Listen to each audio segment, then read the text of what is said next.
It's Rose to Fish, you can call me Rose, and today I'd like to discuss about Candybug's opinions about Genshin. I'm sure you've already seen videos like mine, but I really want to make it a point to respond to everything. I won't go too in depth, since it would be too long. I'm not a lore player either, but I have the magical tool of Googling, so feel free to educate me and add to my points in the comments. First of all, in her video, she talks about the whitewashing of characters, which is very true. Though this didn't start in Natlan, it started all the way back in Sumeru. This evident whitewashing was very poorly received by the US part of Genshin's community, but she mentions not knowing how the rest of the world reacted. In truth, the CN player base loved it. For example, Nahida, the whitest character in Sumeru, broke sales records, despite the controversy, like Mavuika, who generated 64% of the patch's profit. So in reality, it's all for money, always has been more specifically catering to the CN player base. After all, they managed to make Hoyoverse add the Nouvelette glitch back and made Hoyo give us one of the most generous rewards to date. She also talks about how she doesn't understand Natlan's technology at all.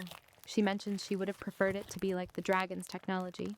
Now about that the dragons and the current present have at least 500-year gap between each other as I understand it. So it makes sense that Natlan bases itself on the technology of the dragons while making it more appealing. In 500 years, that makes sense.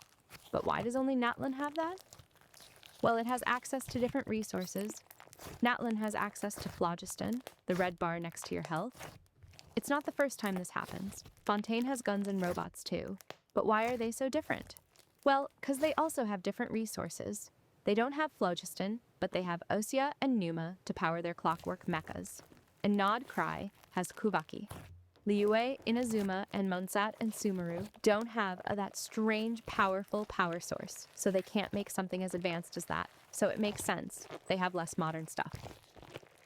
But also, it's a fantasy game. They improve as they go, and I think they did a pretty good job at creating reasons why it's modern. Next up, she's upset that Natlan isn't in civil war. I think that's just her making headcanons and being upset that they're not real, but let's talk about it. From how I understood it, from skipping the quest, Natlan is in the front line in the war between Teyvat and the Abyss, and they regularly send warriors to fight down there. Natlan also shows the effects of the war, the deaths, destruction, and feelings of being powerless because not matter what you do, people will die. You can't save them all as the player, which in my opinion made Natlan worthy of its title. She's also upset. It doesn't have a civil war, but we already had a civil war back in Inazuma. They're not going to reuse the civil war aspect here since it would mean that Inazuma was also a nation of war in a way. In Raiden's story quest, we are told that eternity can take many forms. It all depends on its definiton. With that said, she redefined her eternity and freed Inazuma from the rest of the world. This is also valid here. War can have many forms. They just decided that for Natlan, they would make it a grand-scale war against the Abyss and not a civil war. She also pointed out Mavuika's action being reckless, which true, but it's also addressed and called out by Capitano and the others multiple times, but since they really don't have any better option, they have to roll with it, because in war you have to act. And fast otherwise, you may not end up being able to save anyone in the end. She's also, as pointed out by her, a human. She's not nearly as wise as any other Archon. She does what she can for her people, even if it's not the best. She calls every Natlan characters plain and boring, summing them up as, Kinich is standoffish. Well, he's traumatized. Just read his story quest. Sorry, he's not a social butterfly like Mualani, who she describes as just bubbly, which I don't get how that's a bad thing. Plus a common ship trope is depressed, happy. Vereza eat a lot, which okay she does. But I still don't get why she says it, like it's a bad thing that they added representation. It's over-exaggerated a bit, sure, but it's really good that they're adding slightly more realistic body types to the game, considering they ant profit, and usually CN player base, aka their profit player base, prefers skinny women, so Vereza was a pretty welcome change. Kachina is insecure. Yes, she's a literal child, canonically picked on / build for being seen as weak, and she's often left alone. She talks about it like it's nothing, which really disturbs me. And Mavuika, she makes her sound like she's the worst in the world, and well, I already addressed her point on her.